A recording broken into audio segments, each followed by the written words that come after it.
রাত্রি গত হলে ধৃষ্টদ্যুম্নের সারথি যুধিষ্ঠিরের কাছে গিয়ে অশ্বত্থামার নৃশংস কর্মের বৃত্তান্ত জানালে।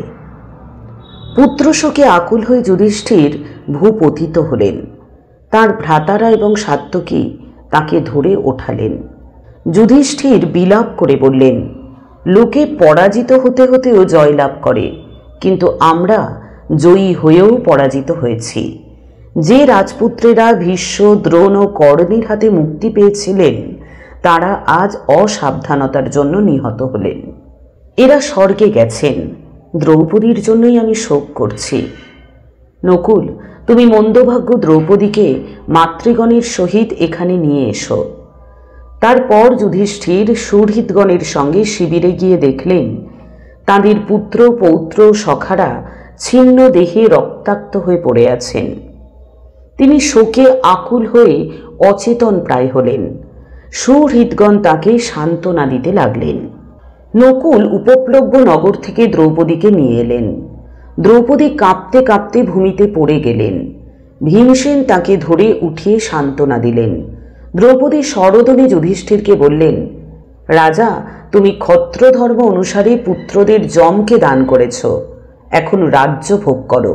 ভাগ্যক্রমে তুমি সমগ্র পৃথিবী লাভ করেছ। আজ যদি তুমি পাপী দ্রোণপুত্রকে যুদ্ধে বধ না করো তবে আমি এখানে প্রায়োপবেশনে প্রাণ ত্যাগ করব। পাণ্ডবগণ, তোমরা আমার এই প্রতিজ্ঞা জেনে রাখো। এই বলে দ্রৌপদী প্রায়োপবেশন আরম্ভ করলেন। যুধিষ্ঠির বললেন, কল্যাণী, তোমার পুত্র ও ভ্রাতারা ক্ষত্র ধর্মানুসারে নিহত হয়েছেন, তাদের জন্য শোক করো না। দ্রোণ পুত্র দুর্গম বনে চলে গেছেন। যুদ্ধে তার নিপাত তুমি কি করে দেখতে পাবে?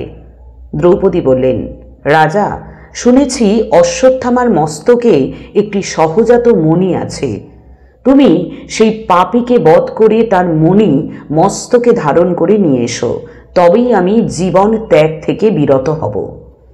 তারপর দ্রৌপদী ভীমসেনকে বললেন, তুমি ক্ষত্রিয় ধর্ম স্মরণ করে আমাকে ত্রাণ করো। তুমি যতুগৃহ থেকে ভ্রাতাদের উদ্ধার করেছিলে, হিড়িম্ব রাক্ষসকে বধ করেছিলে, কীচকের হাত থেকে আমাকে রক্ষা করেছিলে। এখন দ্রোণ পুত্রকে বধ করে সুখী হও। মহাবল ভীমসেন তখনই ধনুর্বাণ নিয়ে রথারোহণে যাত্রা করলেন। নকুল তাঁর সারথি হলেন। ভীম চলে গেলে কৃষ্ণ যুধিষ্ঠিরকে বললেন, ভীমসেন আপনার সর্বাপেক্ষা প্রিয় ভ্রাতা। ইনি বিপদের অভিমুখে যাচ্ছেন, আপনি ওর সঙ্গে গেলেন না কেন? দ্রোণাচার্য তাঁর পুত্রকে যে ব্রহ্মশির অস্ত্র দান করেছেন তা পৃথিবী দগ্ধ করতে পারে। অর্জুনকেও দ্রোণ এই অস্ত্র শিখিয়েছেন। তিনি পুত্রের চপল স্বভাব জানতেন, সেজন্য অস্ত্র দানকালে বলেছিলেন, বৎস, তুমি যুদ্ধে অত্যন্ত বিপন্ন হলেও এই অস্ত্র প্রয়োগ করো না, বিশেষত মানুষের উপর। তারপর তিনি বলেছিলেন, তুমি কখনো সৎ পথে থাকবে না। আপনারা বনবাসে চলে গেলে অশ্বত্থামা দ্বারকায় এসে আমাকে বলেন, কৃষ্ণ, আমার ব্রহ্মশির অস্ত্র নিয়েই তোমার সুদর্শন চক্র আমাকে দাও। আমি উত্তর দিলাম, তোমার অস্ত্র আমি চাই না, তুমি আমার এই চক্র, ধনু, শক্তি বা গদা যা ইচ্ছা হয় নিতে পারো। অশ্বত্থামা সুদর্শন চক্র নিতে গেলেন, কিন্তু দু হাতে ধরেও তুলতে পারলেন না। তখন আমি তাকে বললাম, মূঢ় ব্রাহ্মণ, তুমি যা চেয়েছ তা অর্জুন, প্রদ্যুম্ন, বলরাম প্রভৃতিও কখনো চাননি, তুমি কেন আমার চক্র চাও? অশ্বত্থামা বললেন, কৃষ্ণ, এই চক্র পেলে সসম্মানে তোমার সঙ্গেই যুদ্ধ করতাম এবং সকলের অজেয় হতাম, কিন্তু দেখছি তুমি ভিন্ন আর কেউ এই চক্র ধারণ করতে পারে না। এই বলে অশ্বত্থামা চলে গেলেন। তিনি ক্রোধী, দুরাত্মা, চপল ও ক্রূর। তার ব্রহ্মশির অস্ত্র আছে, অতএব তাঁর হাত থেকে ভীমকে রক্ষা করতে হবে।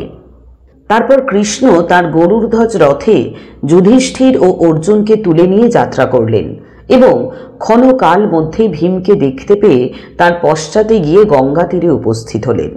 সেখানে তাঁরা দেখলেন অশ্বত্থামা কুশের কৌপিন পরে ঘৃতাক্ত দেহে ধুলি মেখে ব্যাস ও অন্যান্য ঋষিগণের মধ্যে বসে আছেন। ভীম ধনুর্বাণ নিয়ে অশ্বত্থামার প্রতি ধাবিত হলেন। কৃষ্ণার্জুন ও যুধিষ্ঠিরকে দেখে অশ্বত্থামা ভয় পেলেন।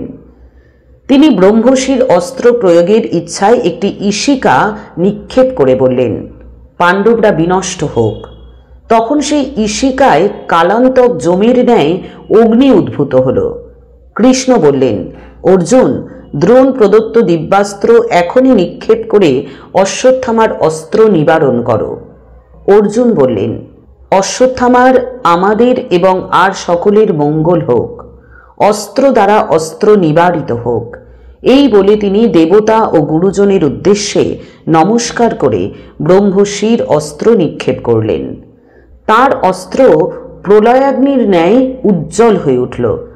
তখন সর্বভূত হিতৈষী নারদ ও ব্যাসদেব দুই অগ্নি রাশির মধ্যে দাঁড়িয়ে রইলেন। তাঁরা বললেন, বীরদয়, পূর্বে কোনো মহারথ এই অস্ত্র মানুষের উপর প্রয়োগ করেননি। তোমরা এই মহা বিপজ্জনক কর্ম কেন করলে? অর্জুন কৃতাঞ্জলি হয়ে বললেন, অশ্বত্থামার অস্ত্র নিবারণের জন্যই আমি অস্ত্র প্রয়োগ করেছি, যাতে সকলের মঙ্গল হয়। এই বলে অর্জুন তার অস্ত্র প্রতিসংহার করলেন। তিনি পূর্বে ব্রহ্মচর্য ও বিবিধ ব্রত পালন করেছিলেন, সেজন্যই ব্রহ্মশির অস্ত্র প্রত্যাহার করতে পারলেন, কিন্তু অশ্বত্থামা তা পারলেন না। অশ্বত্থামা বিষণ্ণ হয়ে ব্যাসদেবকে বললেন, ভগবান, আমি ভীমসেনের ভয় এবং পাণ্ডবদের বধের নিমিত্ত এই অস্ত্র নিক্ষেপ করেছি। আমি ক্রোধের বশে পাপ কার্য করেছি, কিন্তু এই অস্ত্র প্রতিসংহারের শক্তি আমার নেই। ব্যাসদেব বললেন, বৎস, অর্জুন তোমাকে মারবার জন্য ব্রহ্মশির অস্ত্র প্রয়োগ করেননি, তোমার অস্ত্র নিবারণের জন্যই করেছিলেন। পাণ্ডবগণ ও তাঁদের রাজ্য সর্বদাই তোমার রক্ষণীয়, আত্মরক্ষা করাও তোমার কর্তব্য। তোমার মস্তকের মণি পাণ্ডবদের দান করো, তাহলে তারা তোমার প্রাণ দান করবেন। অশ্বত্থামা বললেন, ভগবান, পাণ্ডব আর কৌরবদের যত রত্ন আছে সে সমস্তের চেয়ে আমার মণির মূল্য অধিক। ধারণ করলে সকল ভয় নিবারিত হয়। আপনার আজ্ঞা আমার অবশ্য পালনীয়, কিন্তু ব্রহ্মশির অস্ত্রের প্রত্যাহার আমার অসাধ্য। অতএব তা পাণ্ডব নারীদের গর্ভে নিক্ষেপ করব। কৃষ্ণ বললেন, এক ব্রতপরায়ণ ব্রাহ্মণ অর্জুনের পুত্রবধূ উত্তরাকে বলেছিলেন, কুরু বংশ ক্ষয় পেলে পরীক্ষিত নামে তোমার একটি পুত্র হবে। সেই সাধু ব্রাহ্মণের বাক্য সফল হবে। অশ্বত্থামা ক্রুদ্ধ হয়ে বললেন, কেশব, তুমি পক্ষপাত করে যা বলছো তা সত্য হবে না। আমার বাক্যের অন্যথা হবে না। কৃষ্ণ বললেন, তোমার মহাস্ত্র অব্যর্থ হবে। উত্তরার গর্ভস্থ শিশুও মরবে, কিন্তু সে আবার জীবিত হয়ে দীর্ঘায়ু পাবে। অশ্বত্থামা, তুমি কাপুরুষ, বহু পাপ করেছ, বালক বধে উদ্যত হয়েছ, অতএব পাপ কর্মের ফল ভোগ করো। তুমি ৩ সহস্র বৎসর জনহীন দেশে অসহায়, ব্যাধিগ্রস্ত ও পুঁজ শোণিত গন্ধি হয়ে বিচরণ করবে। নরাধম, তোমার অস্ত্রাগ্নিতে উত্তরার পুত্র দগ্ধ হলে আমি তাকে জীবিত করব। সে কৃপাচার্যের নিকট অস্ত্র শিক্ষা করে ৬০ বৎসর কুরু রাজ্য পালন করবে। অশ্বত্থামা ব্যাসদেবকে বললেন, ভগবান, পুরুষোত্তম কৃষ্ণের বাক্য সত্য হোক, আমি আপনার কাছেই থাকব। তারপর অশ্বত্থামা পাণ্ডবগণকে মণি দিয়ে বনগমন করলেন। কৃষ্ণ ও যুধিষ্ঠিরাদি ফিরে এলে ভীমসেন দ্রৌপদীকে বললেন, এই তোমার মণি নাও। তোমার পুত্রহন্তা পরাজিত হয়েছে, এখন শোক ত্যাগ করো। কৃষ্ণ যখন সন্ধি কামনায় হস্তিনাপুরে যাচ্ছিলেন, তখন তুমি এই তীব্র বাক্য বলেছিলে, গোবিন্দ, আমার পতি নেই, পুত্র নেই, ভ্রাতা নেই, তুমিও নেই। সেই কথা এখন স্মরণ করো। আমি পাপী দুর্যোধনকে বধ করেছি, দুঃশাসনের রক্ত পান করেছি, অশ্বত্থামাকেও জয় করেছি, কেবল ব্রাহ্মণ আর গুরু পুত্র বলে ছেড়ে দিয়েছি। তার যশ, মণি ও অস্ত্র নষ্ট হয়েছে, কেবল শরীর অবশিষ্ট আছে। তারপর দ্রৌপদীর অনুরোধে যুধিষ্ঠির সেই মণি মস্তকে ধারণ করে চন্দ্রভূষিত পর্বতের ন্যায় শোভান্বিত হলেন। পুত্র শোকার্তা দ্রৌপদীও গাত্রোত্থান করলেন।